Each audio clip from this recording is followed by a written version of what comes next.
inyandiko nyinshi zandika ku baperezida, ku bana babo, ku banyepolitike ndetse no ku bikomerezwa bikomeye mu gihugu. Abo bazandika bagerageza gushishoza byimbitse kuko n'agakosa gato bashyira mu nyandiko kabashyirisha muri kasho byihuse. Aho urugero ruto ni abantu rw'umusore wo muri Singapore wakojeje ba muri wino yandika ko umuhungu wa perezida yabaswe n'inzoga n'itabi. Bitise nyuma y'amasaha make yaramaze gutabwa muri yombi, aryozwa ukuri yaramaze gutangaza. Kabone mu Rwanda bagira imvugo igira iti buryo ukuri kose siko kuvugwa. Impamvu ntangiye gutya si uko hari amakuru cyangwa ibyo ntashaka kuvuga ku bana ba perezida, ahubwo nagira ngo ntangire mbabwira akantu k'ubwenge kagira kati abitwa kari abatware baba batwikiriwe n'ikinyoma cya danje. Ariko si bose da, tuve kuri ibyo twizire mu Rwanda ahari inkuru nyinshi zo kubara. Ya none iribanda ku baziranenge ba nyakubahwa Perezida wa Repubulika y'u Rwanda Paul Kagame.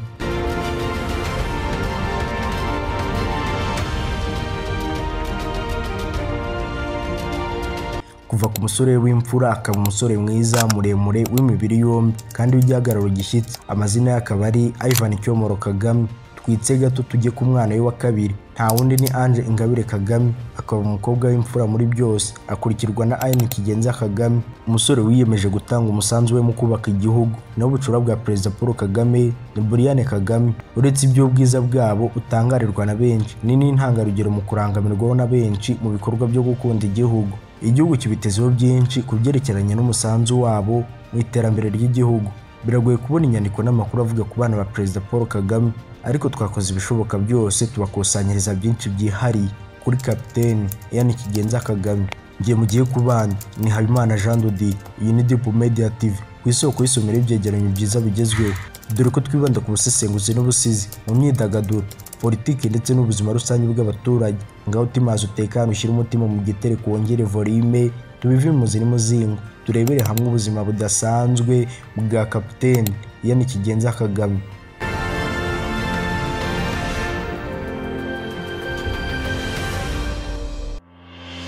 Mu gutangira kino cyegeranyo mureke tubanze turebere hamwe ishusho y'abana ba Perezida w'u Rwanda. Ese ni iyihe? Bafatwa gute mu muryango mugari nyarwanda? Ubundi ubusanzwe abana ba Perezida w'u Rwanda Paul Kagame ni ibitangaza, nubwo badakunda gutangazwa ndetse no kuvugwa mu itangazamakuru kubera impamvu nza kubabwira. Abanyarwanda ndetse n'abandi bareberera hafi ibikorwa byabo, yaba amafoto ndetse n'imbuga zibiyitirira. Muri comment haba higanjemo udutima twinshi, bamwe bavuga urwo babihebeye. Ndababwiza ukuri ko muri comment zose nasomye ntayo nabonye inenga cyangwa igaye umwe mu bana ba Perezida Paul Kagame.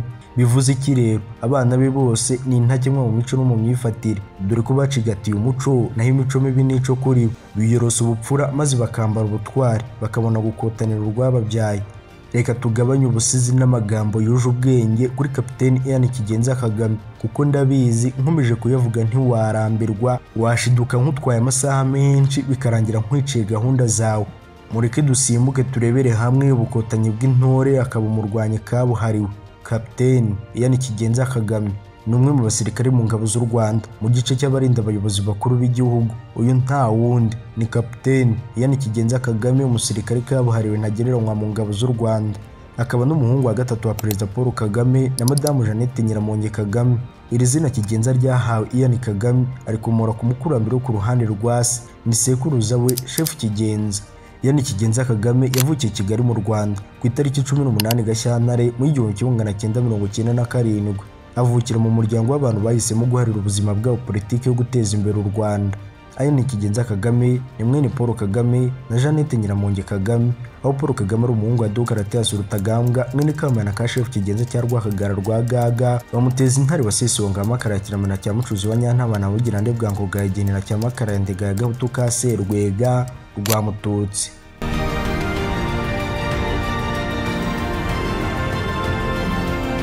Nyina na Asteria Bisinda akaba umukobwa wa Frodouard Kanamugire mwene Bugingo bwa Mbabariye wamushikazi wa Semugaza wa Kigera wa gatatu Ndabarasa, akaba umwami w'u Rwanda.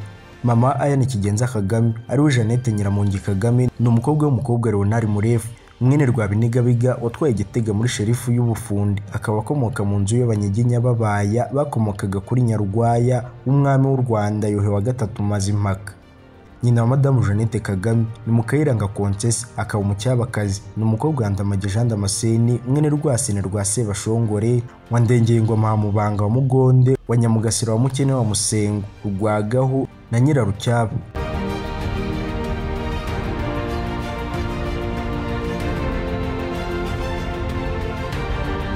twigarukire kuri kapiteni Ian Kigenza Kagame, umusore w'igikundiro mu bantu, umusore wihariye kandi ufite byinshi byo kwigerwaho.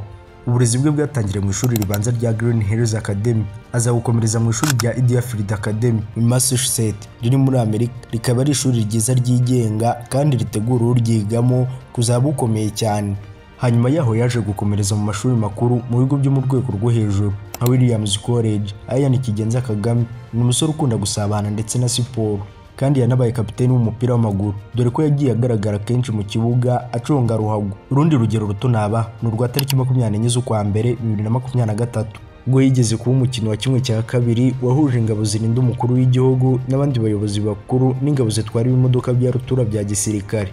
Ian Kagame ni umwe mu bawitabiriye umwambaro w'akazi na marinette, akaba yari yicaranye n'abandi basirikare bo mu ngabo zirinda umukuru w'igihugu n'abandi batandukanye. Uyu mukino warangiye intsinzi ibaye y'uyu mutwe w'ingabo zirinda umukuru w'igihugu, zatsinze ibitego 4-1.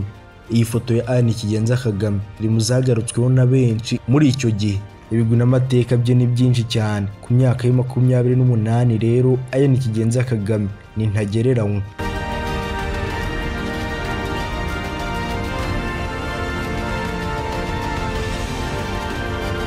Usibye gushimirwa kubera gutuza, imyitwarire y'akazi n'ubwenge bwe ni ntagereranywa. Aya ni mu buryo bwihariye afatwa nk'ikimenyetso cy'ushoboye kandi ushobotse mu gihugu cyacu, aho umuco n'indangagaciro abicigatiye nta kabuza. Mureke mbasubize inyuma mu kwinjira mu ngabo z'u Rwanda kwa kapiteni Ian Kigenza Kagame. Ubundi kwinjira mu ngabo z'u Rwanda byari ibintu byateguwe kuva mu bwana bwe. Ubundi bwa mbere byatangiriye mu muhango wo gusoza amasomo n'imyitozo mu bya gisirikare. Ni umuhango wabereye mu ishuri rya gisirikare rya Gako mu karere ka Bugesera. Abasoje amasomo muri icyo gihe bari 568 bahawe ipeti rya Suriyetona, harimo n'uyu Ian Kigenza Kagame. Bambitswe iryo peti na Perezida Paul Kagame, umugaba w'ikirenga w'ingabo z'u Rwanda. Barimo abize mu Rwanda n'abize mu mahanga. Ababize mu mahanga barimo n'uyu Ian Kigenza Kagame wari uherutse gusoza amasomo mu ishuri rya gisirikare ry'ubwami bw'Ubwongereza rya Royal Military Academy, aho yahawe ipeti rya Suriyetona. Kugira ngo atangire gukorera igihugu rero muri RDF, yagombaga kubanza kurahirira kwinjira mu ngabo z'u Rwanda. Nuko Ian Kigenza Kagame rwose atazuyaje yatanze indahiro ye katazigera atatira gukorera igihugu cyamwibarutse. Muri make ubundi Ian Kigenza Kagame yagaragaye mu ngabo z'u Rwanda muri Mutarama mu mwaka 2023, kandi nababwira ko mu mwaka 2024 nabwo yagaragaye mu itsinda ry'abacunga umutekano w'umukuru w'igihugu. Kandi nanone nababwira ko mu mwaka 2022 aribwo Ian Kigenza Kagame yasoje amasomo mu ishuri rya gisirikare rya Royal Military Academy riherereye mu Bwongereza. Mbere yuko dusoza icyegeranyo cya none, ndifuza ko twasoreza kuri aka kantu. Twaniyo nizeye Christine, nkaba nshinzwe gutubura amagi y'amagweja. Ubusanzwe ngiye kubasobanurira ku gikorwa cy'ubuhinzi bw'ibobere n'ubworozi bw'amagweja. Umuhinzi wifuza korora amagweja arabanza agahinga ibobere, kuko ari byo biryo bitunga amagweja. Ubwo bwatsi bubanza gutegurwa n'umuhinzi. Agize ubwatsi buhagije, baturanyije bari abana ba CTU. Kuki yatwabagabo bacu bose? Kuki yatwabagabo bacu bose agasiga amagweja? Ibimonyo bari ibi. Ntago nce gushyira umucyo cyangwa kuvuga byinshi kuri byo, ahubwo nagira ngo twibukiranye gato ku nkuru yigeze kurya hiti muri showbiz hano mu Rwanda, ubwo Aisha yibasiraga Ian Kigenza Kagame avuga urwa mukunda. Bamwe batangira kujujura ndetse no kuvuga byinshi ku mbuga nkoranyambaga. Si nibyo gusa, dore ko ariho Aisha yakwesiroga igira iti va ku magweja dore CTU. Nubwo Aisha yatangiye kuvuga urwo yihebeye kapiteni Ian Kigenza Kagame, ni nabwo siroga nk'amagweja yahise itangira gukoreshwa hano mu gihugu cyacu. Ian Kigenza Kagame ni umusore w'amatuza abyaye, uri mu bakurura igitsina gore kubera uburanga n'imiterere ye, dore ko ari umusore w'igihagararo gishyitse wiyemeje gushyira imbunda ku rutugu agakotanira kugotomera uwagambanira u Rwanda. Ni nuko dusoje icyegeranyo cya none, bibakibategure nkanakibagezaho. Ni Habimana Jean de Dieu, iyi Deep Media TV, isoko y'isomero y'ibyegeranyo byiza bigezweho, dore ko twibanda ku busesenguzi n'ubusizi, mu myidagaduro, politike ndetse n'ubuzima rusange bw'abaturage. Niba ukunze ibyo nkora, nagusaba gukora subscribe, ugasharinga iyi video, kandi ntibagirwe no gutanga igitekerezo cyawe muri comment. mbifurije guhatana no gutsinda mu buzima. Nyagasani abarinde ibisazi n'ibisindisha, naho ibisasu n'isibaniro y'amateka ndetse na kamere bya muntu.